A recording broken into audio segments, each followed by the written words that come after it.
Thank you guys for tuning in to our Jacket Nation Sports pregame show for Week 7. I'm Alex Boyer, the owner of Jacket Nation Sports, and hope that you guys have all had an awesome week. It's homecoming week here in Laclede County as Yellow Jacket fans have shown their support for their hometown team this week with the annual homecoming parade on Tuesday, pep assembly at schools today, and I know that there will be a big crowd tonight at Jacket Stadium as the number 5 ranked Lebanon Yellow Jackets take on the West Plains Zizzers with kickoff beginning at 7 o'clock, and homecoming coronation will take place at halftime. Before we get started, I want to take time to thank our pregame show sponsors, Heritage Bank of the Ozarks, Jonesy's Travel Center, Missouri Cooperage, Shadle's Colonial Chapel, Results Advertising, and Mercy Hospital Lebanon. During the episode today, you guys will see a slideshow of some of our other sponsors. A big thanks to everyone who has subscribed to our channel or liked our videos. Almost to 700 subscribers now, so make sure that you guys, if you haven't already, make sure you click that subscribe button and like the video. It goes a long way for us. So we got a special show planned for you guys today as I'm joined by a friend of the show, Trey Overstreet.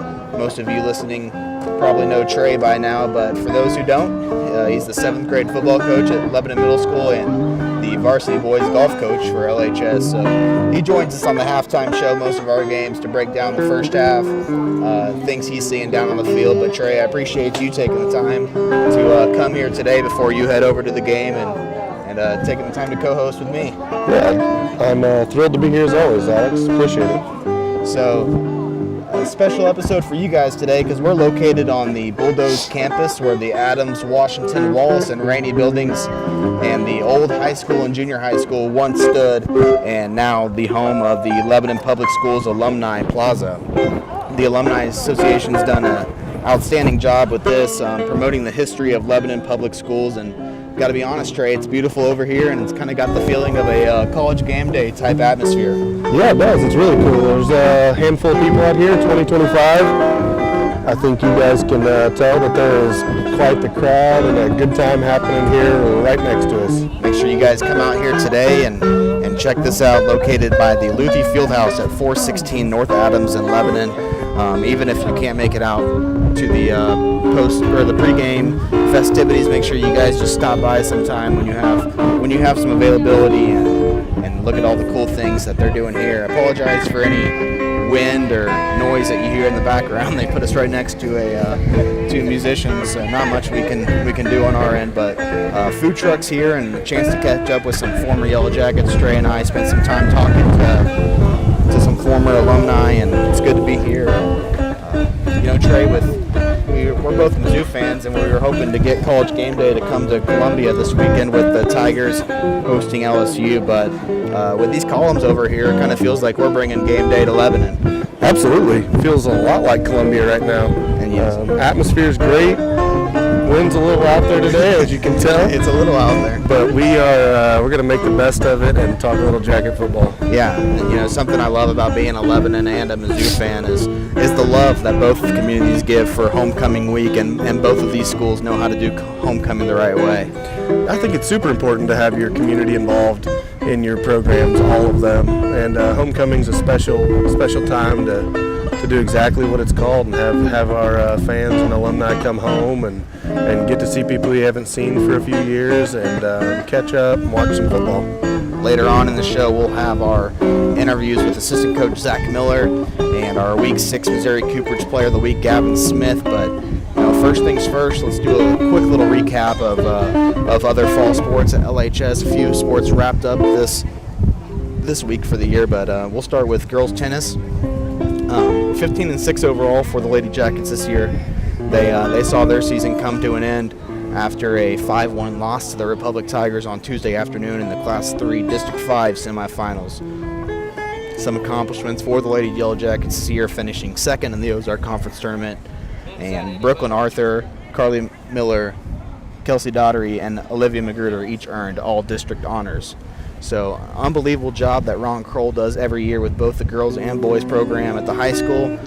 Trey, we were both fortunate enough to spend 4 years under him back in our golden days, but in all seriousness, hoping he hangs it up that something is going to be done to recognize the job that he has done throughout the years. Absolutely. Coach Kroll's a legend around here.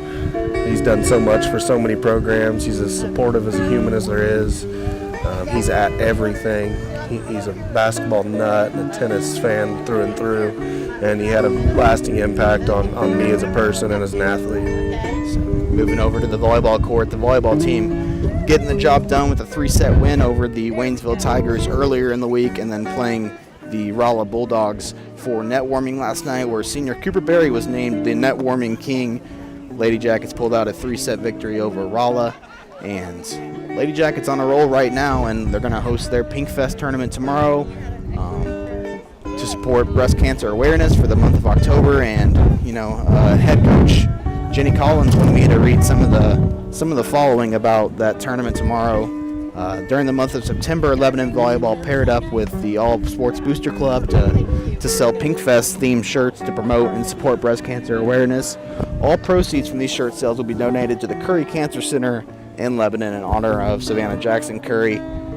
Savannah is a graduate of Drury University, married to Austin Curry, and they have a 1-year-old son, Jet, and they're expecting their second son in December. She was recently diagnosed with breast cancer at the age of 27, being treated at MD Anderson in Houston, Texas.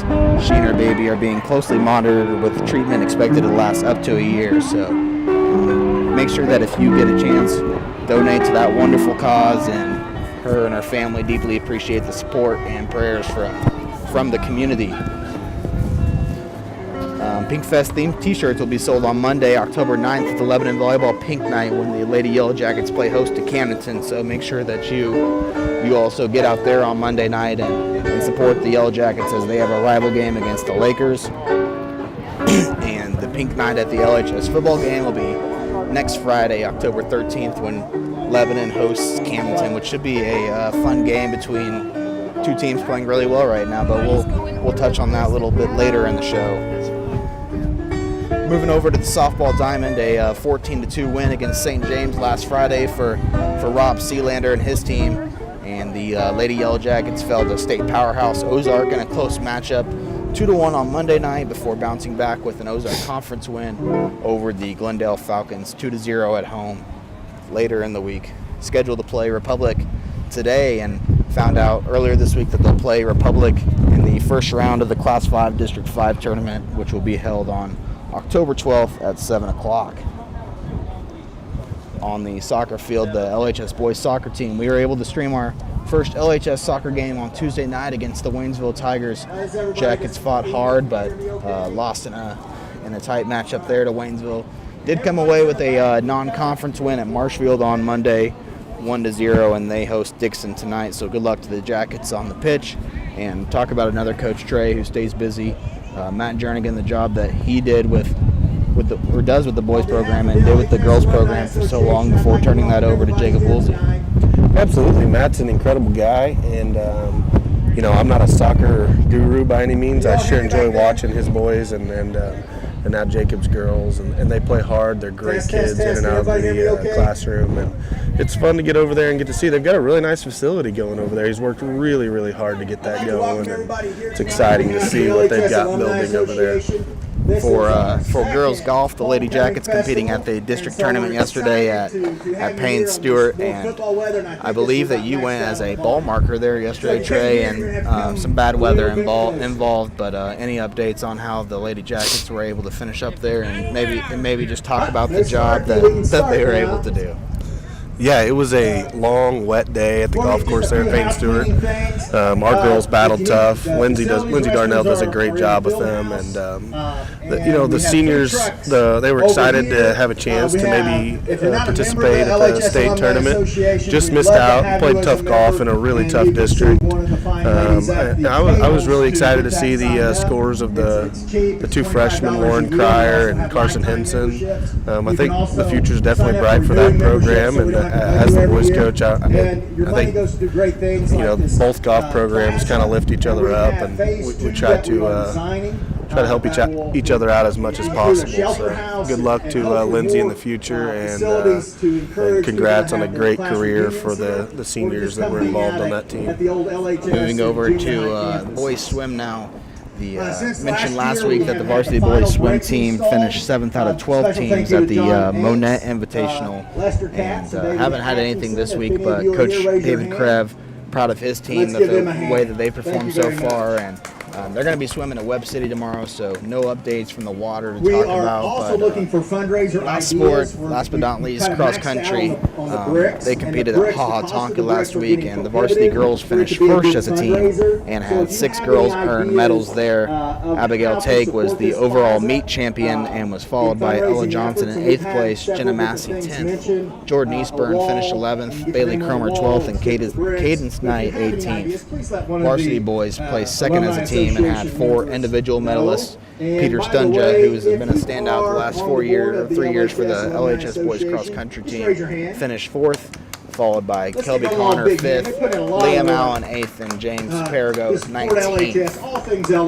So, mentioned earlier that this week on our Jack and Nation Sports pregame show, we are going to catch up with senior Gavin Smith, our Missouri Cooperage Week 6 Player of the Week, and Lebanon assistant coach Zach Miller. So sit back, enjoy the interviews, and we'll be right back after this. You're listening to the Jack and Nation Sports pregame show on YouTube. If you have the money, we'll take your money and put it to good use. Joining me now on the Jack and Nation Sports pregame show is Lebanon High School quarterbacks coach Zach Miller. Coach, appreciate you taking the time every Friday to join us and becoming a normal friend of the program. Appreciate you having me on. We'll start with the game last week against Glendale, a 44-21 win for you guys. Kind of the first game, though, where you guys had a few slip-ups. First game of the year where you had to play starters all 4 quarters, but, I thought you guys were able to move the ball effectively on offense again, which is always a positive sign. Yeah, there was some good and bad. Of course, you go back and watch the film, and it's never as good as it seems. It's never as bad as it seems. You talked about playing 4 quarters. We definitely need to do that. I mean, it's the first time this year we've really played all 4 quarters. We've got several kids playing both ways, so they needed that for sure. So that was good in that regard. And as far as moving the football, not as many explosive plays, but that was kind of by design.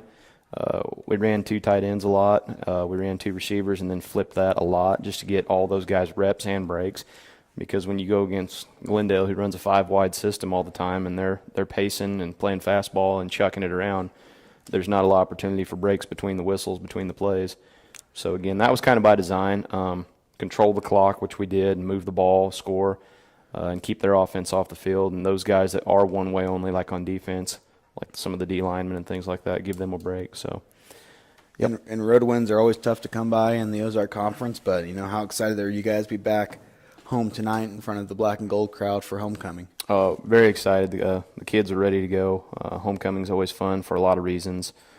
Some distractions along the way too, obviously, with the week that it is, but at the same time, it's great in any program, but especially here because the support we get anyway on any given Friday at home is great, and then you bring back people to town who are from here and haven't been here in a while or just want to see what the football team's all about this year. So it'll be fun. Will Christian mentioned last week after the game that he wasn't quite pleased with the effort level from you guys, but still didn't want to take away from the fact that you were able to go on the road and get a win over a talented Glendale team. I got to be honest, a team that I thought looked better than what I saw on film. But, your locker room's aware that the energy level will have to be there tonight in order to compete against a tough West Plains team that has played you guys really well over the last few years. So what are you expecting to see from them tonight? Well, kind of going off what Coach C said about Glendale, yeah, I mean, wins are hard to come by at any level, but especially you're in Class 5 in the OC going on the road against, like you said, a team that I think is playing their best ball right now. We'll not take that for granted at all. It's a win, and, we'll take that every week. There was a little bit of complacency probably creeped in with our boys during the week of practice, and we noticed that. Probably during the game as well, and a lot of times they don't see it and we don't see it until you put down the film where you're actually able to point it out to them. Telling them is one thing, but the mantra of what am I supposed to do, how am I supposed to do it, and why is it important to do it that way? Well, there were several examples for both sides of the ball to see that after the Glendale game. So I think they tightened up a little bit this week. Obviously, I think West Plains is sitting at 3-3, I believe, and that's not indicative of the team they have. They're much better than that. So for whatever reason, they are at 3-3, but the skill they have is still through the roof. They've got one Division I commitment that we know of and several other kids that are going to go on to play college football. They're well coached. Their coach does a phenomenal job down there. Both sides of the ball on the offensive and defensive line, they'll be good. Offensively, they run a good scheme, so they'll give us some fits that we've had to practice up for all week. How hard is it to get your guys to stay focused on this week? Try not to look forward to what that matchup with Camden could look like next Friday night. You know, it's never good. It's hard to bring up a game from the past because this is a new year, a new team, although there are some kids on this team from last year, but that might have crept in a little bit last year when we went down to West Plains, and, you know, it kind of came down to the last couple minutes, and we pulled it out down there in Howe County, and it was a great victory.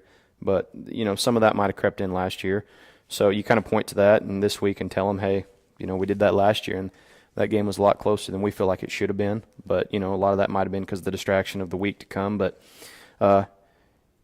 I think the kids have taken to it really good this week. The messages that Coach C have given them every day before practice and what we've been coaching them up on, just they know the talent that's coming up here, making that drive from West Plains. They've been talented every year, and they're going to be talented this year.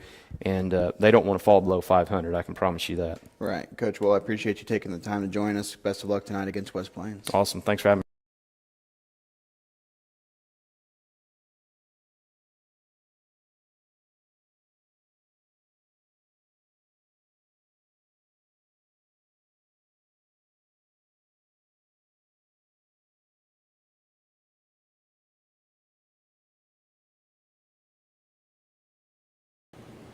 Joining me now on the Jacket Nation Sports pregame show is our Week 6 Missouri Cooperage Player of the Week, quarterback Gavin Smith. Gavin, I appreciate you taking the time to join us. Yeah, thank you. It means a lot. So let's talk a little bit about last Friday night, a big win in Springfield for you guys, 5-touchdown performance from you, but I know that you care more about that 44-21 victory over the Falcons, but just talk a little bit about how you thought your team played last week. Yeah, I think we played really well. Of course, we had some mistakes. We let up 21 points. I mean, we don't want to do that. That's not our goal. It gets us ready for the Campton game. Just seeing spread and West Plains. We got 2 tough weeks coming up at home. People probably think that being a quarterback in a flexbone offense that doesn't pass a ton isn't too complicated, but whenever you're going up the line pre-snap, what are some of those things that you're looking for before the ball is snapped? Walking up to the line, first thing I think of is find my reads, see if they're in a 3-4 front, 4-3 front, and then I find my 1 read and my 2 read. Trusting my O-line, I mean, they've done a great job this year, just making sure I keep trusting them, trust my backs, and trust my receivers. I mean, everything's going to move. Signal caller last year for the Yellow Jackets, your first season as a starter.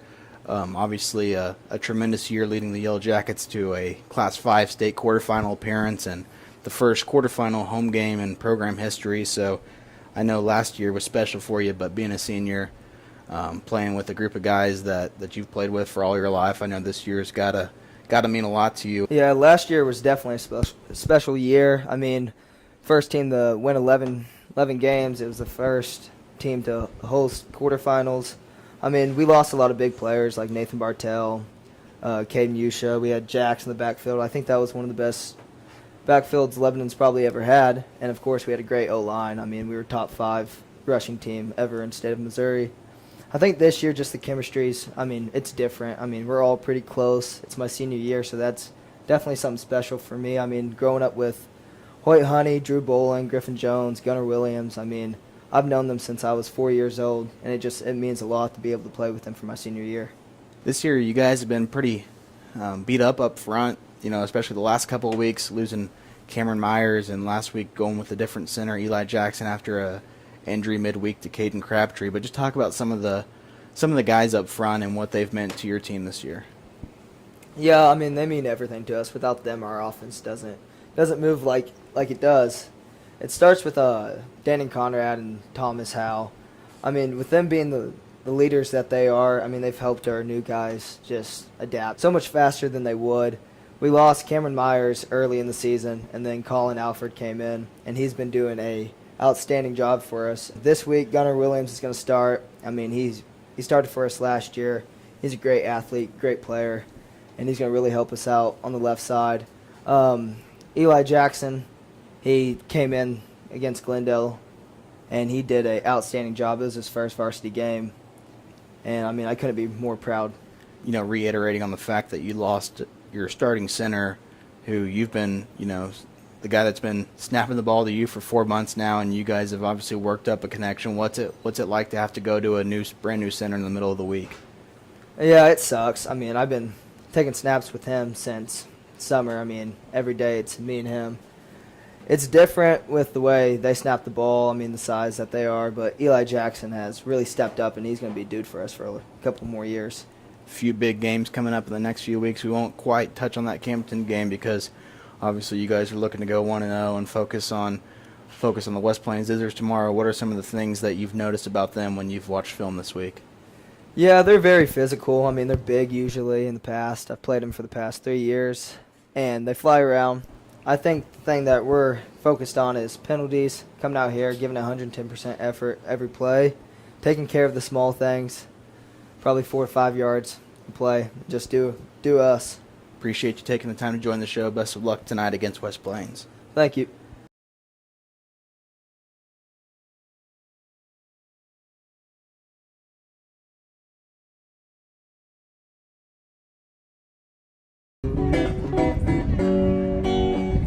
We are back on the Jacket Nation Sports Pregame Show, brought to you by Heritage Bank of the Ozarks, Jonesy's Travel Center, Missouri Cooperage, Shadle's Colonial Chapel, Results Advertising, and Mercy Hospital, Lebanon. Getting ready for the kickoff tonight as the West Plains Scissors come to town to battle the number 5 ranked Lebanon Yellow Jackets here on our Jacket Nation Sports YouTube page for homecoming.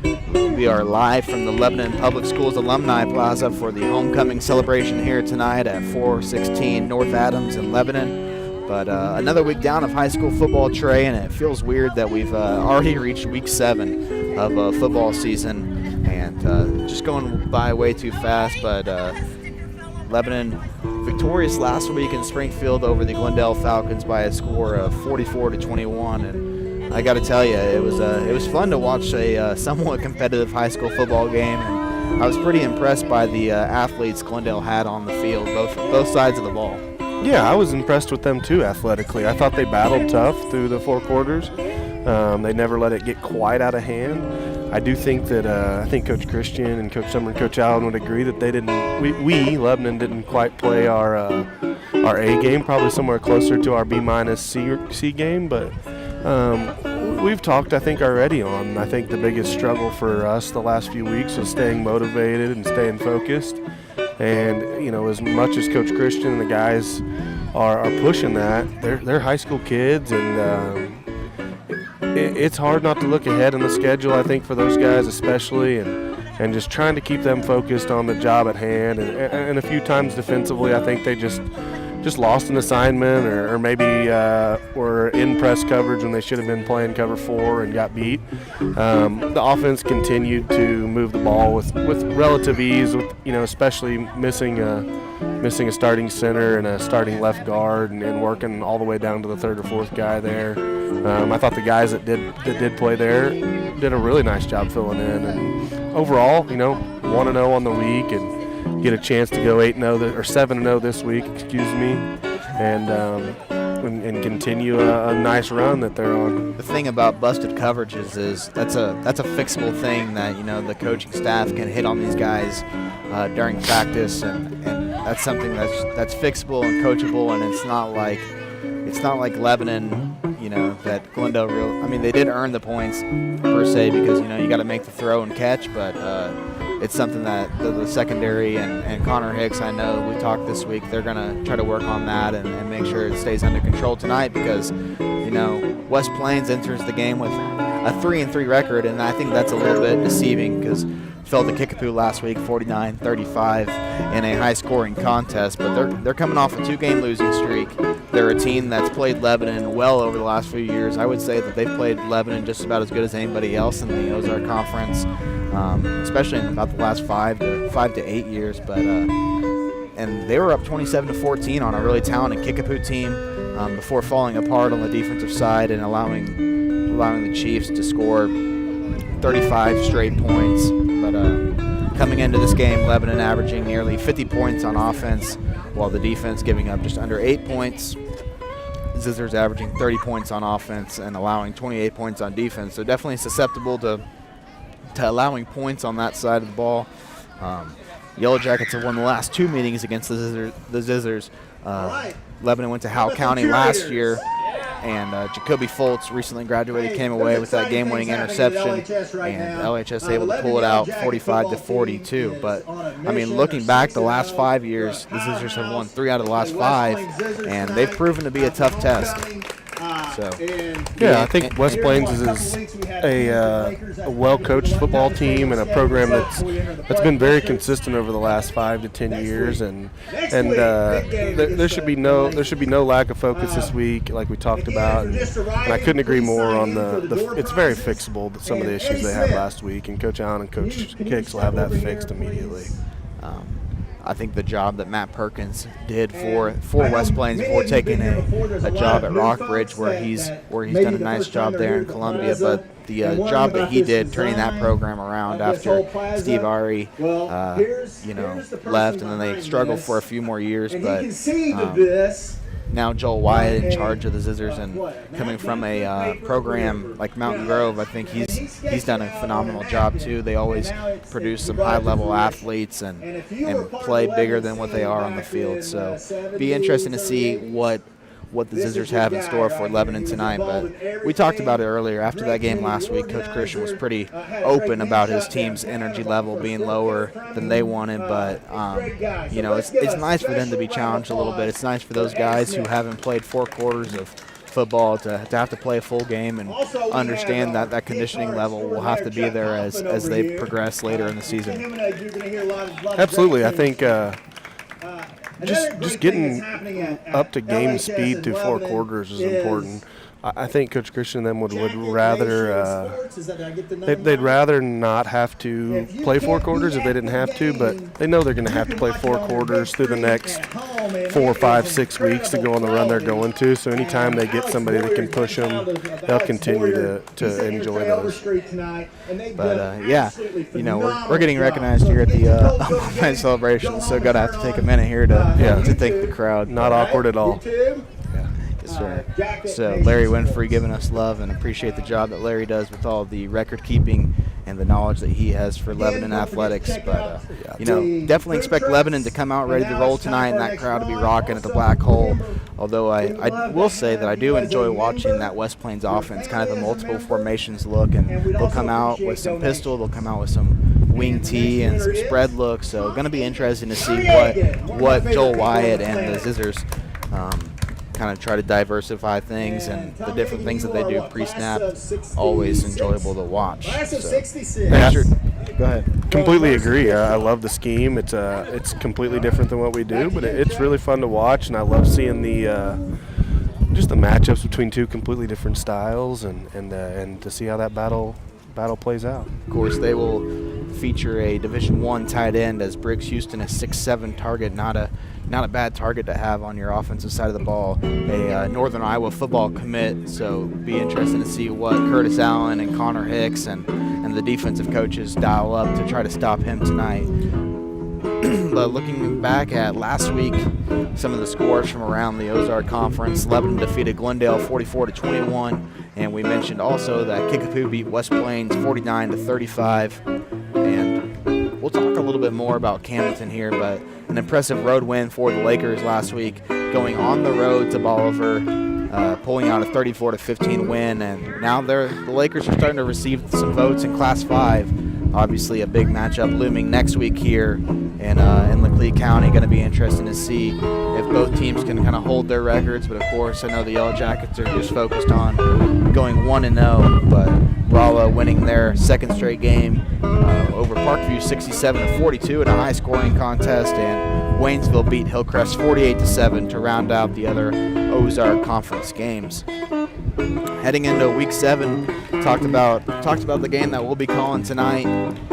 Lebanon versus West Plains at 7 o'clock for homecoming. Let's look at some of the other top games in the area and see what we have in store. Glendale at Parkview will be a contest happening in Springfield. Bolivar will travel to Waynesville, where 2 offenses that can put up points. It'll be interesting to see who comes out on top there. Hillcrest at Camdenton. Lakers, one of the hottest teams in the Ozarks. Wouldn't expect this to be much of a game, and a win from the Lakers tonight will make those stakes higher next week, as a Ozark Conference title will be on the line at Jacket Stadium.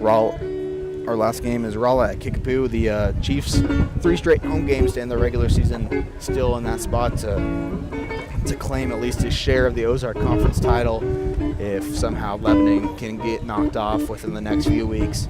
Other key games happening around the area out of conference include Lamar at Nevada, 2 of the better small schools around, and heading over to the big schools in the COC. Webb City traveling to Carthage, always a big rivalry game there between those 2 teams. And then the last game we're going to look at tonight is Republic at Branson. It seems like every week we're focused on the Republic Tigers, obviously a district opponent for the Yellow Jackets, so always fun to keep an eye out on them. And they, Trey, last week picking up a big COC win against Joplin, one of the best teams in Class 6. So Republic, they know how to win, and a win tonight will set them up a showdown against the Nixa Eagles next week for a shot at the COC title. Yep, it was a very impressive win against Joplin, and a Class 6 win that in this new district format counts even more towards that potentially trying to knock us off of that top spot. I do think Coach Christian and I looked at it pretty closely this week, and I think regardless of what Republic does here on out, as long as we take care of business, we should still end up with a 1 seed. Although that extra Class 6 opponent that they have, if they do knock off Nixa next week, it'll make that equation a little bit tighter. But I do expect, as long as we take care of business and control what we can control, to be the 1 seed in districts as we approach it. Before we sign off, I want to congratulate the 2023 LHS Homecoming Court, Sadie Douglas, Chloe Gavin, Sadie Rink, McKinley Rodden, Addie Shoemaker, Drew Bowling, Paul DeBose, Cole Dustin, Hoyt Honey, and Griffin Jones. So the coronation will take place at halftime tonight. We will have that streamed on our Jacket Nation Sports YouTube page if you can't make it out to the game, but make sure you try to get out to Jacket Stadium if you're able to. I think that's probably going to wrap it up for this week's Jacket Nation Sports pregame show. I want to thank the LHS Alumni Association for having us out here for our show this week. Awesome experience. They'll be here until 6:15. If you don't have time to come tonight, again, like I said, make sure you stop by the plaza here at the old junior high. They've done an outstanding job of promoting Lebanon Public Schools and the history of that. But again, I appreciate 7th grade football coach and Lebanon High School coach Trey Overstreet for joining me tonight on this show. We're going to go live around 6:30 tonight. I'll be on the play-by-play call with Mike Flanders, my color commentator. I will be joined by Heritage Bank President and CEO Kim Light at some point during the game, along with Kevin Waterman, to do some play-by-play up in the booth. Going to have LHS Boys Wrestling coach Nathaniel Rogers on the halftime show as well. Our pregame show is live every Friday, and next week we're back at the Black Hole as the Yellow Jackets host that purple team from up north in a Highway 5 rivalry game that could decide who will be crowned the Ozark Conference champion in 2023. I want to thank Heritage Bank of the Ozarks, Jonesy's Travel Center, Missouri Cooperage, Shadle's Colonial Chapel, Result Advertising, and Mercy Hospital Lebanon for sponsoring our Jacket Nation Sports pregame show every week. Make sure you subscribe to our YouTube channel, check out our website for game stories, and we will see you soon. Go Jack.